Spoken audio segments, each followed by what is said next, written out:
Estamos de volta, 11 horas 15 minutos, 11h15. Eu vou falar agora um pouquinho com os nossos entrevistados sobre o Maio Amarelo. E aí a gente vem com uma reportagem que a TV Brasil fez sobre o tema. Mas antes, deixa eu cumprimentar mais uma vez a nossa convidada, a Rosane Pousel. Tudo bem, Rosane? Mais uma vez, obrigado. E hoje estamos recebendo também o professor Luiz Miguel Miranda. Professor, muito obrigado pela sua presença. É sempre um prazer recebê-lo aqui. Na última entrevista falamos aí sobre o VLT e o BRT, e hoje falando um pouquinho do trânsito, né, como um todo, os comportamentos, que tem a ver com o Maio Amarelo, que visa buscar um comportamento diferenciado, né? Por exemplo, repete pra gente, Rosane, o tema da campanha esse ano. O tema da campanha este ano é respeito e responsabilidade. Pratique no trânsito. Respeito e responsabilidade, professor. Está faltando? Tá. É. A gente, boa tarde. Boa É um tarde. prazer estar aqui. Prazer recebê-lo. Sempre. E vim compartilhar com pessoas tão inteligentes que com certeza vão prestar um serviço interessante e importante à população. Nós, na engenharia, né, encaminhamos o transporte e a engenharia de tráfego em 3E, a partir dos americanos, né, que é engineering, né, digamos, a engenharia, o enforcement, que é a aplicação da lei, e o education. São os 3E que em toda a literatura internacional de tráfego e transporte, né, engenharia, aplicação da lei e educação. Exatamente. Ou seja, um dos pilares é a educação de trânsito, né? A educação de trânsito, na nossa avaliação, é um pouco mais do que a gestão de trânsito, porque ela obriga o compartilhamento e a participação da educação básica e fundamental. Quer dizer, na minha avaliação, falta porque eu não vejo nessas medidas, né, alguma coisa mais consistente do gestor de trânsito estadual, municipal e federal, voltado para a educação de trânsito. Mesmo porque, se temos crimes e delitos de trânsito hoje, é porque as pessoas não foram preparadas na educação continuada a não levar até essas ações classificadas como delito de trânsito. Eu acho muito fácil tirar a carteira de motorista. Na minha opinião, tinha que ser mais... Nem todo mundo tem capacidade, condições de dirigir. Eu vejo assim, você vai fazer um brevet, por exemplo, para voar, é uma complicação, são aulas de tempo, aulas de atmosfera, aula disso, aula de mecânica, de mecatrônica, e daquilo outro, né? E poucas pessoas que entram no curso conseguem até terminar. E depois tem muita prática, muitas horas de voo, para você um dia pegar o avião sozinho e sair voando. Agora o cara sai aqui, ele vai ali, faz uma provinha de nada, e isso não é uma falha do sistema? Olha, eu não teria competência para discutir esse tema, porque não sou especializado na parte de habilitação, né? Mas eu acredito que as provas que a gente tem feito hoje, elas são bem melhores do que aquelas que eu fiz há 52 anos. Eu tenho 52 anos de habilitação. Olha que maravilha. Né? Então, hoje eu vejo que elas são muito mais exigentes, elas são muito mais científicas do que eram no meu tempo. Mas não sou autoridade, mas acredito que a gente poderia avançar um pouco mais em modelos de simulação digital para fazer essa habilitação. Rosane, minha avaliação aqui está muito rasa. O que você achou do que eu falei aqui? Qual é a tua opinião? Eu concordo com o senhor, mas também concordo com o professor. Em que sentido? Realmente nós temos acompanhado aí uma evolução na formação dos condutores e das provas, né? Temos ainda muito a evoluir? Sim, temos, né? Temos que evoluir ainda mais. Porém, estamos trilhando aí um caminho de melhoria dessa formação do condutor. É importante também frisar, como o professor muito bem sinalizou, pontuou a necessidade dos 3Es, né? Essa questão da educação, a educação como base mesmo, né? Lembrar que o meu direito vai até onde começa o direito do próximo. Nisso eu acabo não infringindo as regras de trânsito, que são realmente aí normas de segurança. O Maio Amarelo, ele se enquadra dentro do pilar da educação. Exatamente.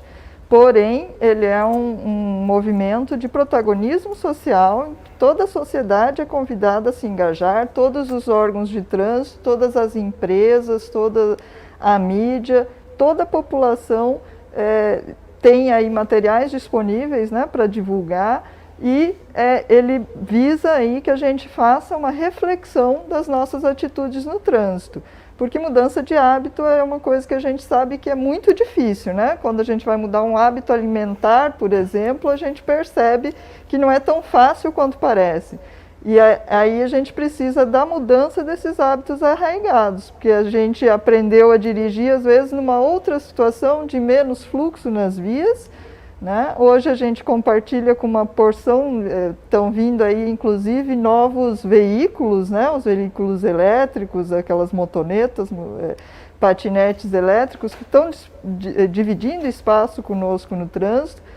E é importante a gente refletir também do nosso papel enquanto pedestre, enquanto passageiro e enquanto ciclista, porque muito se fala na educação no trânsito, normalmente se foca muito no condutor e se esquece que nós temos outros elementos do trânsito que também precisam estar envolvidos e empenhados nessas mudanças. Vamos assistir a reportagem da TV Brasil que fala sobre o Maio Amarelo. Opa! Aí até eu assustei agora. Até o pulo que eu dei aqui. Já coloco no silencioso aqui. Essa foi boa. Vamos à reportagem do Maio Amarelo e a gente volta comentando. Trânsito. Uma responsabilidade que é de todos, motoristas, motociclistas, ciclistas e pedestres. A campanha Maio Amarelo é lançada todos os anos para lembrar sobre essa responsabilidade. Kits são distribuídos nas rodovias e monumentos são iluminados com a cor de atenção para, mais uma vez, destacar um dado assustador. 30 mil pessoas morrem por ano em acidentes de trânsito no Brasil. O governo federal reconhece que tem grande parte nesta responsabilidade e garante que os esforços vêm se multiplicando, como a exigência de normas de segurança na concessão de rodovias e uma cooperação técnica com a Embaixada da Suécia, país modelo em trânsito seguro. Para nos orientar, para nos ajudar, para auxiliar a capacitação dos nossos gestores, instrutores e levar isso para o nosso condutor. Este ano, a campanha também alerta para as regras impostas pela pandemia, novas atitudes que também salvam vidas. A vacina para a pandemia no trânsito é a sua atitude. Confiante de que com planejamento é possível ter mobilidade e segurança ao mesmo tempo, o Ministério da Infraestrutura promete reduzir em 50% o número de mortes no trânsito até 2030. Só conseguiremos ter o sucesso que desejamos e o sucesso que merecemos se tivermos uma divisão de responsabilidade. Essa responsabilidade de todos é o que vai nos fazer atingir os objetivos que foram estipulados. Os dados são bem preocupantes. 33 mil pessoas, né? É muita gente, é muita morte, é uma carnificina no trânsito, né? No dia a dia, né, professor? Com certeza. A gente tem já a experiência de que hoje não basta criminalizar o delito de trânsito, né? Porque, como diz a doutora, mudar hábitos é muito difícil. Quem está pagando hoje uma multa de R$ 128 com 8 anos de carteira, se a hora que ele for criminalizado e for punido, ele vai pagar multa. Se ele for criminalizado, vai ser diferente. E isso, a tendência é da gente partir para a criminalização dos delitos de trânsito. Agora, onde está a origem disso? Onde? Na educação de trânsito. A educação de trânsito para nós da universidade é uma educação continuada. Ela não está na universidade, não está no ginásio ou no curso médio. Ela está na educação básica. Ela é o primeiro momento de educação espacial que nós damos aos nossos filhos. Os nossos filhos, quando chegam 4 anos, eles já têm o domínio do espaço onde eles se movimentam. Eles entendem o movimento, eles, né, não sabem que espaço é igual velocidade vezes tempo, mas eles têm a percepção do movimento e do espaço. É aí que você tem que, como gestor, introduzir os conceitos de educação continuada. E isso raramente Não às ocorre, vezes, né? Não fazem. Os municípios fazem mais do que os estados, e os estados fazem mais do que o governo federal em torno de educação básica, né? Que é aquela de levar as crianças para entenderem quais são os elementos de trânsito, quais são os elementos da via, quais são os direitos e qual é o espaço aonde o veículo, a via, o pedestre, o passageiro estão se movimentando. Sem isso, vamos aumentar a nossa penalização, vamos aumentar a criminalização, mas mudar hábito pode desistir, não vamos conseguir. Né? Rosane, o Detran tinha uma cidade, né, onde ele levava ali uma mini cidade, inclusive uma mini cidade itinerante, onde ele levava os alunos. Isso funcionou lá no Parque Tianaí, uma época. Como é que está? A pandemia atrapalhou esse trabalho de vocês? Ou ele continua? Como é que está hoje? Então, essa mini cidade mais recente, né, que foi ao Parque Tianaí, ao Parque das Águas, ele é da Secretaria de Mobilidade Urbana. O Detran já faz alguns anos que não tem essa atividade com a mini cidade. O Detran, nós da educação do Detran, né, nos preocupamos em levar informações para as crianças. Nós fazemos ciclos de palestras. A professora Zoraide, que está aqui comigo hoje no estúdio, tem uma boneca bastante interessante, que é a Dona Faixa, umas atividades que ela faz com as crianças muito interessantes, porque nós nos preocupamos em levar para as crianças informações a respeito da segurança delas enquanto pedestres, passageiros e ciclistas. A gente procura não estimular tanto as regras do condutor, para que ela não crie um conflito com os pais, né? Porque o pai devia dar o exemplo enquanto condutor para os filhos e não deveria precisar levar uma chamada de atenção das crianças. Porém, ela sabendo as regras desses outros papéis no trânsito, ainda assim ela vai realmente chamar a atenção daquele pai que de repente não deu prioridade ao pedestre que estava ali na faixa, né, ou que não colocou a própria criança, não fez a criança usar o cinto ou não está usando o cinto de segurança para sua própria proteção. É duro que nós estamos vivendo uma geração que andou no chiqueirinho do Fusca, né? Que andou na cabine de caminhonete para ir jogo de bola, para ir para baile. É, né? Verdade. Né? Aqui é a minha geração. Basicamente isso. E o papel do educador dessa educação é exatamente isso. O filho que está recebendo aquela informação preparada, científica, ele corrige o pai, né? Ele corrige o pai. Não quer dizer com isso que o pai será menos vai ser menos punido, mas o pai ele pode dizer, bom, o meu filho está trazendo a informação nova, né? Com avaliação internacional. Isso se faz no mundo todo. Nós temos uma cidade de trânsito em Brasília que é modelo internacional. Eu não vejo dificuldade nenhuma para que todos os departamentos de trânsito de todos os estados conseguissem fazer uma cidade parecida com o projeto da cidade de trânsito de Brasília. Ela não é perfeita, né? Deve ter falhas, mas ela é um modelo fácil, ele é linear e os resultados você vai avaliando, né? Com os resultados, com as estatísticas e também com estudos científicos que a academia está sempre fazendo sobre o tema. Nós visitamos ano passado a escola, a Transitolândia, né, do DR.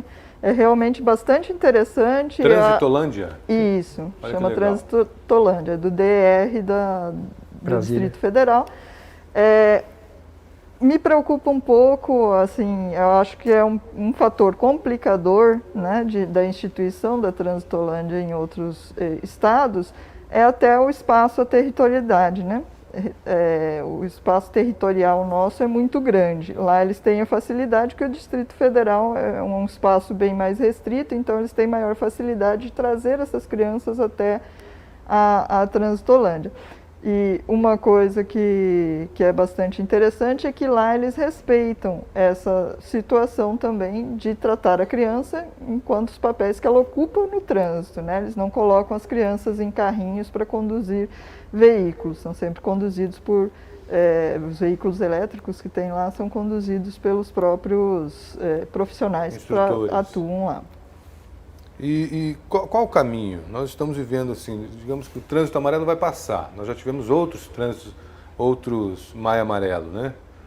Tivemos Maio Amarelo ano passado, ano retrasado, e há quanto tempo nós estamos... Sim, é uma campanha anual, se não me engano, 8 anos. 8 anos nós estamos discutindo isso, todos os anos vocês participam do programa, a gente dá voz a essa ação, não só aqui a TV+, mas as demais TVs, a imprensa de uma maneira geral, mas a gente percebe poucos avanços. Onde que está a falha? Pergunta para os dois aí. Olha, o projeto da Transitolândia, no caso específico que a doutora Rosana falou sobre disponibilidade de área, aquele projeto dele não ocupa mais do que 1 hectare. Eu não sei qual é a área que nós temos aqui no Detran, onde tem aquele pátio que fica aquele ferro velho lá, que só acumula mosquito e pandemia de febre. A observação... Já tirou, né? Aquilo ali cabe uma Transitolândia de 70% a 80% igual a de Brasília. Nós temos uma área na UFMT totalmente impermeabilizada, pavimentada, de 0,5 hectare, mais precisamente quase 5.000 metros quadrados. E isso já foi oferecido às autoridades de fazer, não uma Transitolândia do Distrito Federal, mas podemos fazer 50%. Agora, o problema não é a área, o problema é a logística e o projeto pedagógico que a gente tem que amarrar essa aqui. Fazer uma área para a gente testar as crianças e ensinar os elementos básicos da mobilidade, a gente precisa professores preparados, transporte adequado, uma escala de transporte para ir buscar e levar os alunos, trazer assistência social, porque alunos virão sem ter como disponibilidade de tempo, de horário, né? Alimento. E muita criança sai antes do horário, os pais pegam porque a mãe está saindo do trabalho e vai lá e pega. Então, tem toda essa problemática, né, que naturalmente extrapola o problema mas a logística continua. E vai acabar atendendo os alunos de Cuiabá e Várzea Grande, mas não vai conseguir atender essa foi a minha questão um morador da territorialidade. lá de Canarana, por exemplo. Né? Exatamente, essa foi a minha pontuação em relação à nossa amplitude territorial. Né? Universalizar. Porque aí a gente vai ficar muito restrito a um público aqui. Das grandes cidades. Tem que fazer uma coisa itinerante, né?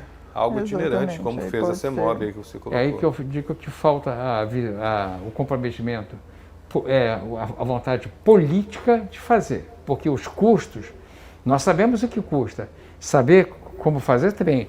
Nossos professores, né, eles estão preparados e a gente com uma reciclagem e trazendo os técnicos, a gente em 6 meses, a gente forma um quadro de professores de educação de trânsito adequado para a educação continuada. Criança de 4, 5, 6 anos. 7 anos já não adianta mais, porque as crianças já adquiriram os vícios e os erros que a gente tem institucionalizado nas ações familiares e sociais. Como que as pessoas podem participar desse momento do Maio Amarelo e disseminar aí a boa notícia, o bom comportamento, a responsabilidade? Então, acho que hoje é um dia muito propício, porque 5 de maio é o Dia Mundial da Gentileza no Trânsito, né? E aí a gente busca que cada um faça a sua parte, porque hoje é fazendo uma gentileza de deixar que outra pessoa que está numa via que não seja do fluxo principal, né, entrar na minha frente, se o trânsito está todo engarrafado, eu não vou demorar mais para chegar muito mais para chegar no meu destino, vou ter feito uma gentileza, não vou ter retribuído essa gentileza por aquele condutor, mas ele vai retribuir a outro e aí a gente consegue formar aí uma cadeia de respeito e responsabilidade no trânsito, né? Então a gente precisa que todos se engajem nesse sentido, e existem os materiais disponibilizados pelo Observatório Nacional de Segurança Viária, que tem vídeos, cartaz, banners, várias coisas, que podem inclusive ter inseridas as logomarcas das instituições que estiverem aí ajudando na divulgação do movimento. Professor, como que o senhor acredita que as pessoas podem participar mais? A gente sabe que cabe ao gestor universalizar a informação. Essas informações podem ser, estão prontas, né? Desde que a gente entende que o setor de comunicação social nunca deu as costas a esses pedidos de oficiais, de gestores dessas campanhas. A gente só não sabe quais são os entraves que tem de programação, de horário, essa coisa toda, mas que a trilha, a rota, né, a poligonal que a gente vai seguir, já são conhecidas, né? E, na minha avaliação, né, posso ser muito crítico, a formação acadêmica é a vontade política de fazer essas coisas, porque os custos a gente faz com qualquer um essas calculadoras que a gente tem aqui, a gente sabe quanto custa isso. Então, é vontade política. Agora, como diz a doutora Rosane, as dificuldades. Universaliza ou não universaliza? É a mesma questão que dá todo mundo a primeira dose ou espera a segunda, não é isso? Universalizar esse processo dessa educação. Agora, a gente pode ter certeza, esse convênio, essa ajuda e esse convênio com a Suécia, né? Já houve aqui no Brasil ofertas de todos os países da Europa Meridional de vir fazer isso aqui. É um programa que foi feito com um professor da USP, ficou lá em Princeton só trabalhando com educação de trânsito. E trouxe tudo, escreveu livros e faltou o quê? A universidade tem dinheiro para faltou a vontade política de fazer a coisa. Gente, eu quero agradecer, deixar um espaço para a Rosane, por favor, falar sobre o Maio Amarelo, quais são as ações que vocês vão ter esse mês aí, fique à vontade. Então, durante o mês de maio, esse ano, excepcionalmente, com a pandemia, ano passado já tivemos o fator da pandemia, só que ele não estava ainda tão grave, né, durante o Maio Amarelo do ano passado. Então, esse ano nós vamos focar ainda mais em ações através de mídias sociais. Estamos fazendo várias parcerias com o Tribunal de Contas, Sebrae, MTU, para fazer palestras durante esse mês, todas online, né? Com o Comitê Intersetorial Estadual Vida no Trânsito também haverão algumas atividades. E, assim, conforme foram saindo os boletins aí, se a situação da pandemia melhorar, a gente também vai tentar fazer algumas ações corpo a corpo, como a gente chama, presenciais também, né? Muito obrigado pela tua presença aqui, parabéns pelo trabalho. Professor Luiz Miguel, muito obrigado também pela sua presença.